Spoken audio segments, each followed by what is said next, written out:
Halo, perkenalkan namaku Sena dari Lumat. Episode keempat yang lama sudah dinanti-nanti oleh teman-teman. Jadi hari ini saya ditemani oleh teman saya. Namamu siapa, Wan? Nama saya Ikhwan Dari mana, Wan? dari Jepang. Dari Jepang.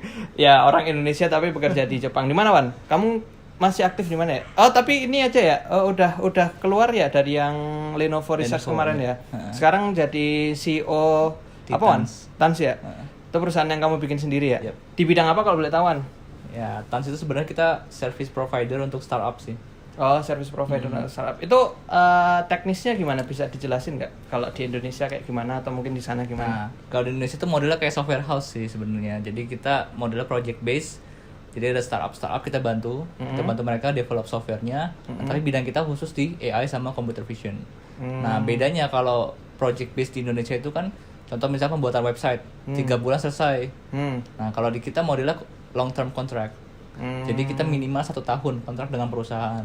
Nah, jadi kita jadi konsepnya adalah sebenarnya kalau startup itu kan budgetnya terbatas ya. Iya, betul. Nah, daripada mereka melakukan hiring, contoh misalkan mereka mau develop sistem AI untuk 3D scanning, dia perlu nge-hire 3 orang. Nah, 3 orang kalau di Jepang itu budgetnya per orang bisa paling kecil tuh 5 juta yen per tahun. Itu berapa tuh kalau di rupiah? Sekitar 600 juta rupiah. Wih, gede per juga tahun. ya. Jadi kalau 3 orang kan 1,8 M. Nah, kalau nge-hiring Tans cuma cukup bayar 1 doang. Jadi cukup bayar tadi 600 juta rupiah itu, tapi kita bisa support mereka selama setahun. Jadi kan hemat kurang lebih 30%, 70% bahkan ya. Jadi nggak perlu per project ya, langsung jadi satu gitu ya. Betul. Oke. Itu kalau boleh tahu datangnya idenya dari mana ya? Atau kenapa kok tiba-tiba dari Indonesia bisa kepikiran ke Jepang gitu? Atau emang jalannya seperti itu gitu? Ya sebenarnya karena tuntutan sih. Karena tuntutan di Jepang sama demand. Ada demand di Jepang seperti itu. Karena Jepang kan saat ini sedang ada masalah penurunan populasi ya. Jadi adanya masalah aging ya, penuaan. Jadi sekitar orang tuanya itu dibandingkan anak-anak mudanya lebih banyak orang tua gitu nantinya. Nah, kedua, pemerintah itu lagi ada program namanya Society 5.0. Nah, kayak di Indonesia Industry 4.0. Di sana Society 5.0 yang dimana beberapa perusahaan-perusahaan industri yang bergerak di bidang digital maupun non digital itu diarahkan untuk mempunyai sistem AI. Karena kan untuk support ini pekerja, karena mereka pekerja kurang. Gimana caranya mereka bikin automation untuk mengatasi permasalahan pekerjaan nanti di masa depan gitu. Nah, itu masuk Society 5.0 ya? Salah satunya. I see. AI. Oh, jadi kalau karena mengisi gap itu ya, jadi mengisi gap antara mungkin dari resource-nya berkurang karena mungkin orang-orangnya birth rate-nya mungkin rendah ya. Jadi karena jumlah orangnya rendah, akhirnya digantikan teknologi. Nah, otomatis semua perusahaan membutuhkan dong. Nah, karena membutuhkan itu ada Mas Ikhwan ini kepikiran buat Tans itu ya. Terus Mas, kalau Mas ngeliat sendiri sebenarnya Indonesia itu seperti apa kalau dibandingkan dengan Jepang? Maksudnya kayak mungkin kan banyak nih orang-orang Indonesia yang pernah keluar negeri terus balik lagi ke Indonesia, atau mungkin orang Indonesia yang sebenarnya masih S1 gitu, dia masih kayak ragu gitu kepikiran di luar negeri itu kayak gimana sih? Gitu. Kalau sebenarnya kalau dari kondisi Indonesia dulu ya. Dari kasat mata teknologi itu Indonesia mungkin dibanding Jepang 5-10 tahun lah ya. Agak sedikit mundur ya. Mundur sedikit mundur. Tahun, Meskipun konsepnya kita sudah punya sebenarnya, mirip seperti Jepang, tapi implementasinya yang masih mundur. Jadi artinya capability-nya kita sebenarnya bisa. Tapi tinggal stakeholder-nya atasnya nih. Mau mengimplementasikan atau enggak, memberikan environment yang bisa support kita atau enggak. Kayak gitu. Nah, kalau dilihat dari human resource-nya, kita sudah capable ke arah sana. Tapi yang masih belum membuat itu menjadi capable adalah attitude-nya. Jadi attitude terhadap teknologi itu masih kurang. Kenapa bisa kayak gitu kan? Kelihatan dari contoh misalkan ketika ada pebisnis misalkan minta orang buat website. Coba tebak harga berapa? Kira-kira 3 juta, 2 juta. Iya, betul. Nah, di luar sana itu buat website itu masuk yang advanced level. Jadi nggak yang sembarangan karena frameworknya mereka bisa banyak gitu ya. Di Indonesia kan paling kita pakai framework yang basic ya. Bahkan PHP masih ada di sini. Kalau di sana? Di sana kita sudah sistemnya misalkan pakai React. React Native ya. Meskipun sekarang udah banyak sih. Nah, React itu kan bisa dikatakan skill setnya cukup mahal. Nah, cuman di Indonesia masih kurang dihargai, sehingga attitude kita ke teknologi itu masih menganggap teknologi itu hal yang abstrak, nggak ada wujudnya, maka kita sulit untuk, kalau kita ngasih harga yang tinggi itu masih nggak worth it gitu loh. Beda kalau misalkan beli barang. Beli barang ada produknya, kelihatan bagus bungkusnya, tapi dalamnya nggak bagus, kita berani bayar mahal. Atau mobil. Mobil dengan harga 300 juta, misalkan Honda Jazz ya. Padahal di Jepang harga sama, dalamnya beda. Tapi kita masih lebih worth beli di Indonesia gitu.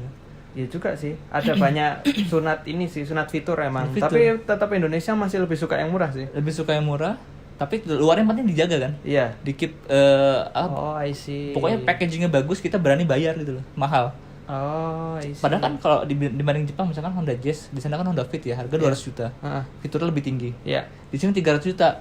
Fiturnya udah banyak yang dipotong, dipangkas. Benar sih. Ya. Nah, akhirnya tapi yang kenapa kok Indonesia masih mau berani beli dengan harga lebih mahal loh? Karena packaging. Sama tren juga. Mungkin ini ya apa? Brand equity juga. Tapi packaging itu sangat menentukan soalnya di sini ya. I see. Jadi ini sebenarnya kita tadi lagi ngobrol, terus habis itu kepikiran untuk membuat podcast. Jadi kalau semisal kita sambil goyang-goyang ini, karena asik banget ini kursinya. Jadi ini kita nggak disponsori apa-apa. Tapi tadi ada ya? Enggak ya? Enggak ada. Bubur ayam Spensik. Bubur ayamnya udah habis. Jadi kita ngobrolnya nggak pakai bubur ayam Spensik. Terus apa lagi ya? Kira-kira insight apa yang kira-kira, maksudnya kan kita itu, aku ngelihatnya ya, kita tuh sebenarnya kayak Mas Iwan tadi bilang ya, kamu bilang tadi Wan.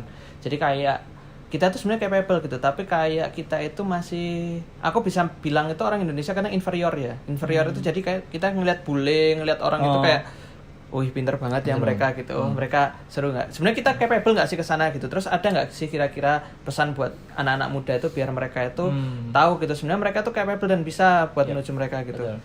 Jadi sebenarnya kita sangat bisa sih ke arah sana. Kenapa kok bule itu dibilang kalau dari intelijensinya mungkin bisa jadi sama atau bahkan di bawah kita. Nah, cuman yang membuat mereka bisa membuat hal itu karena attitude, keinginan, kemudian tekadnya, dan juga cara memanage dirinya. Gitu. Jadi contoh misalkan gini, kita memang pinter nih, cuman kebanyakan permasalahannya adalah mau implementasi atau enggak. Maksudnya actionnya gitu ya. Nah, ketika ada orang sudah mau action tapi dia tidak bisa memanage actionnya itu, jadi asal jalan, tapi dia nggak bisa tahu nanti ke depan harus bagaimana, terus kemudian timeline-nya seperti apa. Jadi yang penting asal jalan dulu. Nah, permasalahan kita kan kayak gitu kan. Kadang kita mau udah pinter, udah mau action, tekadnya udah bagus, tapi permasalahan adalah kita nggak tahu bagaimana cara memanage-nya itu, membuat timeline-nya, mencari support dari orang lain. Terus kemudian bagaimana cara memberikan tugas ke orang lainnya. Nah, itulah yang mereka punya, yang kita belum punya. Manajemen sih sebenarnya, lebih ke manajemen sih. Kita masih kurang di sana. Nah, itu yang membuat ilmu kita jadi mahal sebenarnya. Jadi kita misalkan katakan sama-sama lulusan S2 ya, lulusan S3 misalkan sama-sama lulusan Oxford ya, misalkan contoh ya. Nah, yang satu ini dia pinter keilmuannya dia, tapi untuk dirinya sendiri. Nah, ada satu lagi dia tuh nggak pinter-pinter amat. Nah, tapi dia mampu untuk mentransfer knowledge dia ke orang lain dalam bentuk misalkan dia buat produk, buat satu solusi. I see. Iya kan? Nah, akhirnya yang berhasil di sini nih. Makanya kan kebanyakan ada orang berpikir dari ngapain sih sekolah tinggi-tinggi? Sebenarnya bukan sekolah tinggi-tinggi masalah. Tapi kemampuan kita memanage itu. I see. Jadi mentransfer misal dari kemampuan, misal idea kita di high level ke medium level sampai ke low level itu gimana bisa tertransfer dengan baik ya. Karena gimana pun nggak mungkin kayak misalnya kita ada ide nih, misal suatu ide besar kayak membuat startup misal, kayak startupmu misal apa ya, sebenarnya banyak ya, ada Instalim, ada Cortex itu. Nah, maksudnya misal kamu membuat Tans nih, kamu nggak mungkin ya kayak membuat Tans itu benar-benar sendiri tanpa support orang lain. Dan kamu harus tahu benar-benar supportnya itu dari siapa. Dan bagaimana kita manage project itu supaya berjalan, terus resikonya seperti apa, ke depannya seperti apa. Jadi memang implementasi itu sulit. Di level ide tuh yang mudah, pada implementasi kepentoknya biasa di situ. Resource sama bagaimana cara manage timeline. I see. Nah, itu jadi buat teman-teman yang masih muda jangan takut buat S2 karena sebenarnya ya walaupun saya juga masih takut ya, maksudnya masih belum tahu jurusan apa yang mau diambil, makanya belum mengambil S2, tapi jangan takut untuk mencari tahu gitu kira-kira S2 atau S3. Kalau nggak salah Mas juga sekarang lagi ngambil S3 juga ya, sambil S3 juga ya, sambil S3 juga. Iya, SD, SMP, SMA ya. Candaan masih kecil banget candaannya. Itu jadi Mas Ikhwan ini kebetulan kan dulu sempat di kantor, terus karena ada regulasi dari Jepang yang mengharuskan untuk membuat perusahaan sendiri ya, membuat perusahaan sendiri, jadinya membuat perusahaan sendiri dan akhirnya bisa sambil S3 ya, nyambi S3. Nah itu, jadi jangan takut buat anak-anak muda yang sekarang buat nanti kalau S2 nggak berguna gitu. Sebenarnya tidak seperti itu, tapi lebih ke tergantung sama kebutuhannya teman-teman dan apa yang teman-teman rencanakan di timelinenya teman-teman sendiri gitu. Betul. Yang jelas harus ada timelinenya ya. Timeline, set target benar. Nah itu yang sebenarnya harus kita biasakan, karena mungkin kalau di Indonesia itu kan kita nggak biasa mengeset target kita sendiri ya, karena kita kebiasaan mungkin top down dari orang tua dan lain-lain. Nah, itu jadi kita terbiasa di direct gitu. Jadi mungkin yang perlu kita pelajari mungkin di umur-umur seperti kita ya, quarter life crisis itu harus menentukan target goal kita apa. Nah, how to achieve target itu gitu. Itu ya Mas Ikhwan. Mungkin ada insight lagi mungkin Mas Ikhwan mungkin, atau pesan buat teman-teman anak muda misal. Ya, untuk pesan anak muda khususnya di Indonesia ya. Jadi kalau menurut saya pertama punya mimpi yang besar dulu gitu ya. Mimpi yang besar dulu. Kemudian jangan takut, maksudnya jangan takut bermimpi dulu. Jadi punya imajinasi dulu yang seluas mungkin gitu ya. Kemudian yang kedua adalah untuk membekali mimpinya itu perkaya dengan ilmu. Nah, salah satunya adalah baca buku. Gitu ya. Jadi perbanyak baca buku, perkaya referensi online apapun itu gitu ya. Jadi bukan dari Instagram online ini. Iya. Oh nggak boleh ya. Instagram bukan, TikTok. TikTok. Terus ketiga adalah setelah udah perkaya ilmunya, coba ikut komunitas, pokoknya supaya kalian bisa bergerak dengan lebih aktif gitu ya di luar dari pekerjaan yang saat ini. Atau kalau misalkan masih ragu ikut komunitas, ya bikin sesuatu sendiri, hobi aja. Jadi hobi tapi yang berkaitan dengan mimpinya tadi gitu ya. Jadi kan udah punya mimpi, udah punya bekal nih ilmunya, coba belajar implementasinya dulu. Nah, setelah beberapa lama implementasi, keempat adalah coba beranikan diri untuk terjun ke lapangan, entah bikin produk, bekerja sama dengan orang lain, pokoknya yang lebih serius lah ya. Di luar dari pekerjaan realnya yang saat ini pekerjaan harian. Nah, setelah itu udah berhasil dengan baik, ya beranikan diri untuk keluar dari zona nyaman. Atau expand zona nyaman kalau bahasanya orang baru. Expand zona nyaman boleh itu. Iya, jadi zona nyamannya diperlebar gitu. Diperlebar, betul. Jadi gitu. Jadi jangan langsung tiba-tiba baru punya mimpi langsung keluar gitu loh. Jadi kan nggak punya bekal di sini. Ya, nah, itu gapnya di situ. Nggak punya bekal dan kita harus tetap menjalani kehidupan sehari-hari yang mana itu butuh biaya ya. Betul. Jadi itu nggak mungkin kalau misalnya kita langsung yang seperti itu tanpa bekal. Jadi harus tetap realistis lah ya. Ya realistis. Kejar passion tapi tetap realistis. Iya betul. Karena KPR nggak bisa bayar sendiri. Oke, terima kasih Mas Ikhwan untuk waktunya. Jadi sangat mungkin sangat menginspirasi sekali ya. Ini mungkin kita sebentar tapi mungkin kalau ada kesempatan kembali nanti kita bisa lihat Zoom ya, karena kesempatan seperti ini mungkin jarang, karena kebetulan pas kita lagi ketemu di Jawa itu jarang banget ya. Itu aja, terima kasih teman-teman yang sudah menonton. Saya Sena dan ini Mas Ikhwan dari CEO Tans Global ya. Tans Global.